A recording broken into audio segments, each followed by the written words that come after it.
Bienvenidos al show sudamericano. Arrancamos en el Brasileirao, donde los de arriba estuvieron encendidos este fin de semana. Flamengo le propinó una goleada histórica a Corinthians en Sao Paulo, gracias a un segundo tiempo furioso, donde el Mengao mostró todo su poderío y aniquiló al Timao por 5-1. Ahora el Flash líder junto a Inter, que le bastó con un buen primer tiempo para derrotar a Vasco da Gama por 2-0, mientras que Sao Paulo y Gremio decepcionaron con un 0-0 polémico en el Morumbi, y los directivos del tricolor gaucho anunciaron que pedirán la anulación del encuentro. Así que luego de estos partidos de la jornada 17, en la tabla Flamengo e Inter se subieron al primer lugar y le ponen presión al Atlético Mineiro, que tiene 2 partidos menos. En el descenso, estos son los 4 equipos que están en la zona roja. El goleador del campeonato sigue siendo Thiago Gallardo. Así nos fue con las predicciones y estas son las apuestas para la fecha 18.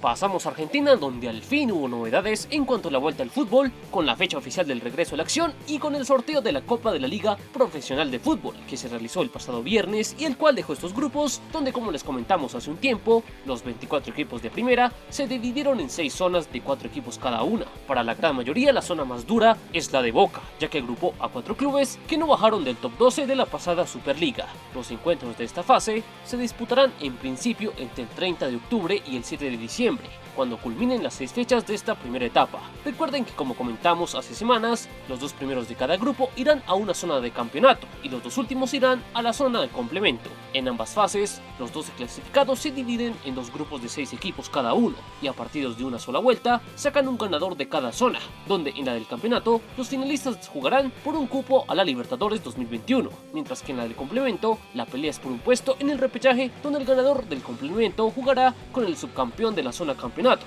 por un cupo a la Sudamericana 2022. Por último, se dice que el campeonato no parará durante las fiestas y, si todo anda bien, finalizará a mediados de enero del otro año. Llegamos a Paraguay, donde se le dio rienda suelta al torneo Clausura Express, donde recuerden que solo habrá 11 fechas, todos contra todos, y los 8 primeros van a los cuartos de final. Una etapa donde Libertad quiere estar sí o sí, y lo demostró, dándole un repaso a Guaireña, que cayó por 3-0 ante el Guma. En otros resultados, Sol de América se hizo fuerte en casa y venció a Guaraní por la mínima, mientras que Olimpia rescató un empate en extremis ante Nacional, y el campeón Cerro sigue encendido y le ganó a Luqueño. Así que tras estos encuentros de la fecha 1, la tabla la comandan los ganadores de esta primera jornada. En el descenso, estos continúan penando en los promedios, mientras que los goleadores se arrancó la cosa. Terminamos con el balance de las predicciones y las apuestas para la fecha 2. Pasamos a Ecuador, donde la segunda fase ya arrancó, y entre los encuentros destacados de la fecha 2, Independiente del Valle, a pesar de las bajas, le dio pelea a Liga de Quito, que contó con un gran Cristian Martínez Borja, pero el desgaste y la inferioridad numérica hicieron mella en el conjunto albo, que sufrió una derrota in extremis por 3-2 y se despidió de su invicto de 9 partidos, mientras que Barcelona apenas pudo derrotar por 1-0 a Delfín en un encuentro flojo, donde el cuadro de Manta puso varios suplentes pensando en la definición de su grupo en la Libertadores. Por lo que tras estos encuentros de la segunda fecha, el único líder es Barcelona con 6 puntos. En el descenso, estos son los 2 peores equipos. En los goleadores, Borja pica en punta con 3 tantos. Así nos fue con las predicciones de las 2 primeras fechas, y estas son las apuestas de la jornada 3. Llegamos a Colombia, donde Tolima tropezó en Montería ante Jaguares, que aprovechó la expulsión sufrida por los Pijaos para pelearles el partido y sacarle un punto al líder.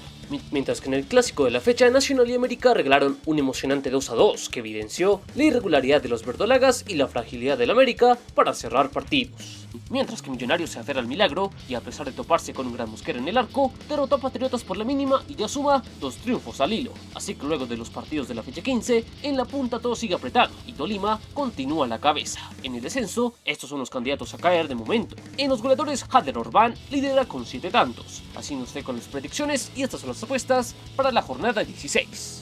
Llegamos a Chile, donde este fin de semana no hubo acción debido al primer aniversario del estallido social, por lo que los partidos de la fecha 16 se disputarán entre el lunes y el viernes 23 de octubre. Sin embargo, entre semana hubo acción y destacó la estrepitosa caída en casa de Colo-Colo, que dio pelea ante Unión Española, pero en un segundo tiempo fatal el Cacique no encontró reacción y los hispanos triunfaron por un rotundo 5-3, mientras que la Católica lo perdía 2-0 ante Curicó Unido, pero un corte de luz interrumpió el partido en el minuto 50 y tuvo que suspenderse un encuentro que de momento no tiene día de reprogramación. Así que tras estos partidos de la fecha 15, la Católica ahora comparte la punta con Unión La Calera, que llegó a 33 puntos tras golear a Santiago Wanderers. En el descenso, Colo-Colo está al límite, pues La Serena se colocó un punto del cacique. En los goleadores, los mejores igualan con 12 tantos. Así nos fue con las predicciones y estas son las apuestas para la fecha 16. Pasamos a Uruguay, donde se hizo historia, y es que en la final de la apertura, luego de un partido cerrado en los 90 minutos, Rentistas encontró el gol al inicio del suplementario gracias a un gran remate de Gonzalo Vega, que ante un Nacional desesperado y con inferioridad numérica fue suficiente para gritar campeón en el apertura. Así que para felicitar el título del bicho colorado, aquí van unos datos de esta consagración histórica.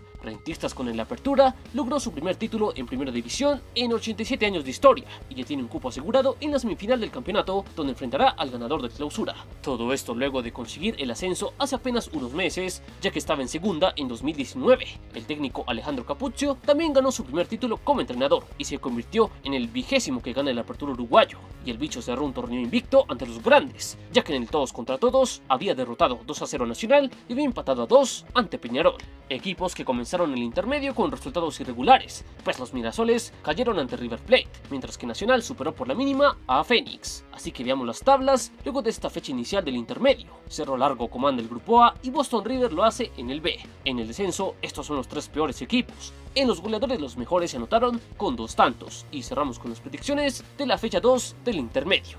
Vamos a Perú, donde con todo definido, lo más destacado fue el buen cierre de campeonato de Cristal, que además de arrebatarle el invicto de 13 jornadas a Universitario en la semana, también se sumó con una goleada de 6-3 sobre Binacional en la fecha final de la apertura. Así que a falta de que se jueguen los partidos del lunes, así va la tabla de esta fase 1, que tiene como primeros a Universitario y Cristal, que en principio serían los cabezas de serie para el torneo de los dos grupos de 10 equipos que habrá en la fase 2, aunque Huancayo aún puede ser segundo. En cuanto al descenso, estos son los 3 equipos que están en la zona roja. En los goleadores, Emanuel Herrera se subió a la punta. Y como hay que esperar al sorteo del martes para saber cómo se disputará la segunda fase, cerramos con el balance de las predicciones.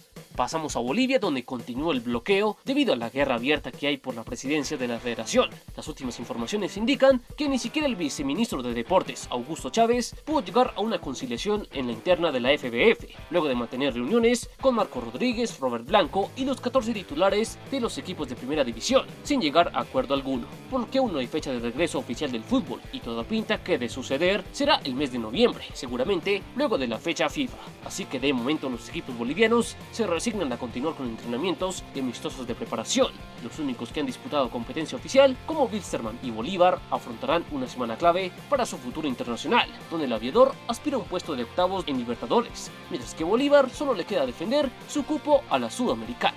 Y terminamos en Venezuela, donde finalmente volvió a rodar la pelota luego de que se iniciara el torneo transición con las 2 primeras fechas del grupo A, donde destaca el buen arranque de Deportivo Lara, luego de triunfar en las 2 primeras fechas ante Trujillanos y Atlético Venezuela. El próximo fin de semana será turno del debut de los equipos del grupo B, donde figuran equipos importantes como Caracas, que esta semana en la Libertadores van a Bombonera a buscar una heroica clasificación. Así que tras los encuentros de las 2 primeras fechas, en el grupo A el mejor es Deportivo Lara con pleno de puntos. En los goleadores, como es de esperar, todo arrancó parejo. Recordemos que no habrá descensos de cara al 2021 y cerramos con las predicciones de los duelos destacados del próximo fin de semana.